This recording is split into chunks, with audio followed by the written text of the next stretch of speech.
Welcome back to the channel, my fellow horror hounds.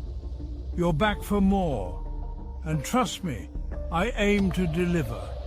Tonight, we're going deep, down into the earth, into those gaping maws of darkness and dread we call wells. They're more than just holes in the ground, you know. We've got 3 tales of haunted wells tonight, each one more chilling than the last. So, lock your doors, close your curtains, and for heaven's sake, keep away from any open glasses of water. You might not like what looks back. Our journey begins in a forgotten corner of the world, a place they call Whispering Pines, a name that sends shivers down the spine of anyone who hears it. Now the folks around those parts, they don't talk much about the well anymore. It's as if the very mention of it brings a chill to the air. Not since, well, you'll see. The stories are too haunting to be forgotten. Nestled deep in the woods, shrouded by gnarled trees and choked by creeping vines, lies a well. A place where light barely penetrates. Not just any well, mind you. This one, it whispers. It calls out in the dead of night. They say that the well holds the secrets of the dead. Secrets that are too terrifying to be spoken aloud. Every soul lost in those woods, every life claimed by accident or malice, their final breaths. They all whisper up from the depths of that well. It's a chorus of the damned. Locals would tell you stories about hearing their names called out, soft as the wind, but laced with an icy dread that chills you to the bone. It's a sound that haunts their dreams. Some say it's the wind whistling through the trees, playing tricks on the mind. But deep down, they know it's something more sinister. But others, those who've lived in the shadow of the woods their whole lives, they know better. They know the truth that others fear to acknowledge. They say it's the souls of the lost, reaching out, desperate to draw others into their watery graves, a fate worse than death. There was this one fella, Old Man Hemlock they called him, a man with eyes that seemed to hold the weight of the world. He swore up and down that the well had taken his brother when they were just boys, a loss that haunted him every day. Said he heard his brother's name clear as day, beckoning him to the well's edge, a voice that was both familiar and terrifying. He claimed his brother was drawn in, hypnotized by the whispers, and vanished without a trace, as if the earth itself had swallowed him whole. Now, no one ever found any proof of what happened to Old Man Hemlock's brother, but the stories persisted. They became part of the town's dark lore. Parents would warn their children to stay away from the well, to cover their ears if they heard the whispers. A warning passed down through generations. The stories, they festered in the minds of the townsfolk, turning the well into a specter, a looming threat in the stillness of the woods, a place of nightmares. Then one night a young woman named Elsie wandered into the woods, her heart heavy with sorrow. She was heartbroken, some say, driven to despair by a love gone wrong, a love that left her feeling empty and lost. Whatever the reason, she found herself drawn to the well, just like Old Man Hemlock's brother all those years ago. The whispers called to her. Some say she went looking for answers in the whispers, hoping to find solace in the voices of the dead, a desperate search for peace. Others believe she was simply another victim of the well's sinister allure, another soul lost to its depths. The next morning they found her shawl draped on the edge of the well, a silent testament to her final moments, her scent lingering in the air, a haunting reminder of her presence. But Elsie? Elsie was gone, vanished as if she had never existed. Vanished without a trace, just like all the others. The forest swallowed her whole. The whispers, it seemed, had claimed another soul, another life lost to the darkness. After Elsie disappeared, the whispers seemed to grow louder, more insistent, as if the well was hungry for more. People claimed they could hear the well even from their homes on the edge of the woods, a constant reminder of the darkness that lurked just beyond their doors.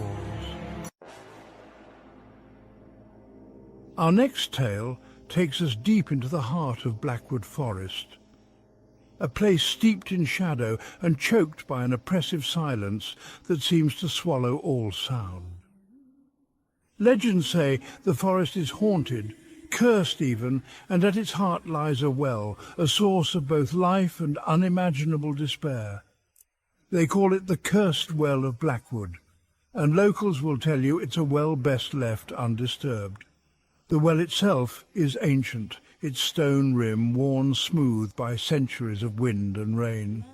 It sits nestled amongst a grove of twisted oak trees, their branches gnarled like skeletal fingers reaching out to grasp at the unwary.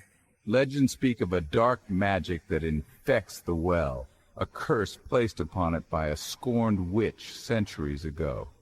They say she was betrayed by the townsfolk, left to die in the woods, and with her dying breath she cursed the well, twisting its life-giving waters into a source of unimaginable suffering. It's said that anyone foolish enough to drink from the well is doomed to a life of misfortune and despair. The curse, they say, manifests in different ways. Some are plagued by terrible nightmares, haunted by visions of their deepest fears. Others suffer strange illnesses, their bodies racked with pain that knows no cure. And still others are driven to madness, their minds shattered by the curse that lingers in the well's water. There's a story, whispered around flickering campfires, about a young woodsman named Thomas. Now, Thomas was a kind soul, always willing to lend a helping hand, but he was also a bit headstrong, prone to ignoring the warnings of his elders. One sweltering summer day deep in the woods, thirst overtook him. He stumbled upon the cursed well, its cool, clear water shimmering invitingly in the dappled sunlight. Ignoring the warnings that echoed in his mind, he drank deeply from the well. At first, nothing happened. Thomas even scoffed at the legends, convinced they were nothing more than old wives' tales. But as the sun began to set, casting long, eerie shadows through the woods, he felt a coldness grip his heart, a chill that seemed to seep into his very bones. That night, the nightmares began. Vivid, horrifying dreams that left him drenched in a cold sweat, his mind reeling from the horrors he'd witnessed in his sleep. The nightmares continued night after night, each one more terrifying than the last. Thomas's once jovial demeanor grew dark, his eyes haunted by the horrors he couldn't escape, not even in the waking world. He tried everything to break the curse. He sought help from healers, herbalists, even a traveling priest. But nothing worked. The curse, it seemed, was bound to him, a malevolent passenger trapped within his soul. As weeks turned into months, Thomas withered away, his body and spirit broken by the curse he'd unleashed. They say he eventually returned to the well, drawn back to the source of his suffering, as if seeking some form of twisted solace. Our final tale tonight takes us to the abandoned grounds of Ravenswood Manor, a place steeped in sorrow and shrouded in an almost suffocating air of tragedy. The very air seems to whisper tales of woe and despair. The manor itself is a ruin now, its once grand halls crumbling under the weight of neglect and time.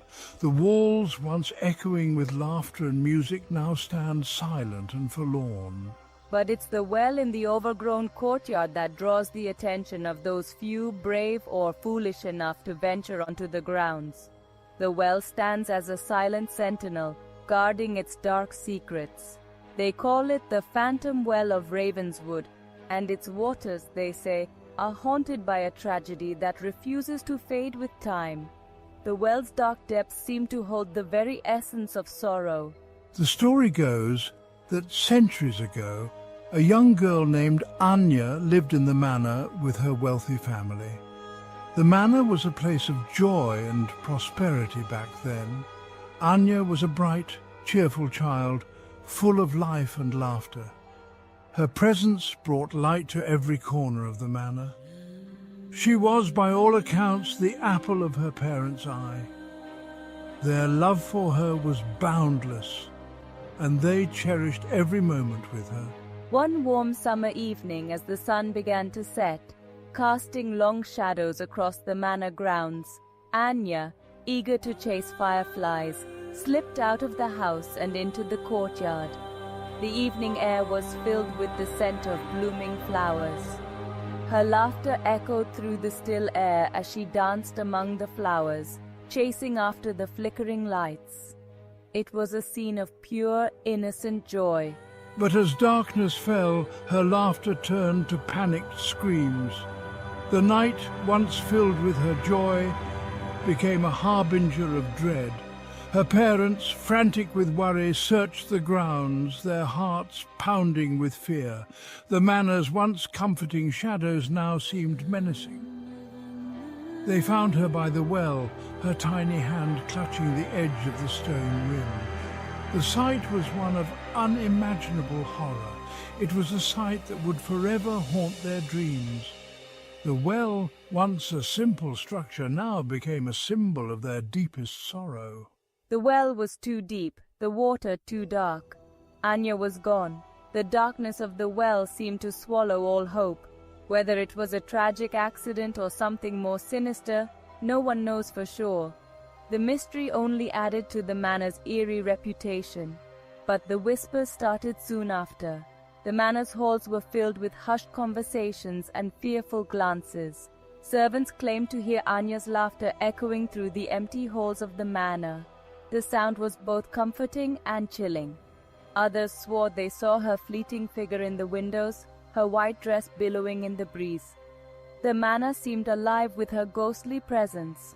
But it was at the well where her presence was the strongest. The well became a focal point of the haunting.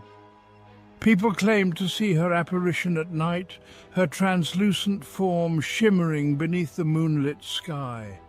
The sight was both beautiful and tragic. They said she wept by the well's edge, her cries echoing through the night, a mournful symphony of sorrow and despair. The sound was heart-wrenching.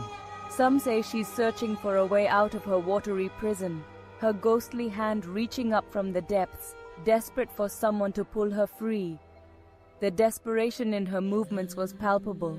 Others believe she's trapped, bound to the well by the circumstances of her death, destined to relive her final moments for all eternity. The well's grip on her spirit seemed unbreakable. As the years passed, the stories of the Phantom Well spread, and Ravenswood Manor gained a reputation as a place of sorrow and unrest. The manor's tragic history became a magnet for the curious and the brave. People would travel from miles around, hoping to catch a glimpse of Anya's ghost, drawn to the tragic tale of the young girl lost too soon. The manor became a place of pilgrimage for those fascinated by the supernatural. The manor itself fell into disrepair, abandoned by those who couldn't bear the constant reminders of the tragedy that stained its walls. The once grand estate became a ghost of its former self. But the well, the Phantom Well of Ravenswood, remains. It stands as a testament to the enduring power of sorrow and loss. And so do the stories. The legend of the Phantom Well continues to captivate and terrify those who hear it, a haunting reminder of a tragedy that time cannot erase. So there you have it.